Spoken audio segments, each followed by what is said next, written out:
கணவன் மனைவிக்குள்ள சண்டை வரும்போது நம்ம செய்ய வேண்டிய கவனிக்க வேண்டிய 5 விஷயம் வாங்க பார்க்கலாம். 1, கோபம் வர்ற நேரத்துல பேசாதீங்க. ஏன்னா அந்த டைம்ல நம்ம மனசு அமைதியா இருக்காது. ஒரு 5 நிமிஷம் கழிச்சு பேசுனீங்கன்னா உங்களை அவங்க புரிஞ்சுக்கிறதுக்கு நல்ல வாய்ப்பா இருக்கும். 2, மத்தவங்க சொல்றதையும் கொஞ்சம் காது கொடுத்து கேளுங்க.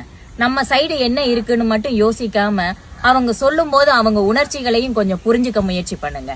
3, ஒருத்தருக்கு ஒருத்தர் குத்தம் சொல்லாதீங்க.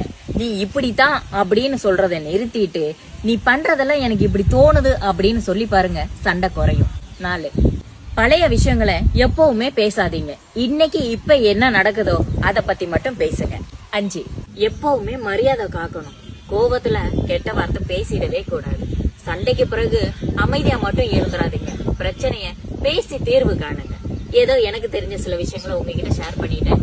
சரியா தப்பான்றத கமெண்ட்ஸ்ல சொல்லுங்க. அப்படியே என்னோட ஐடியா ஃபாலோ பண்ணிட்டு போங்க. பாய்.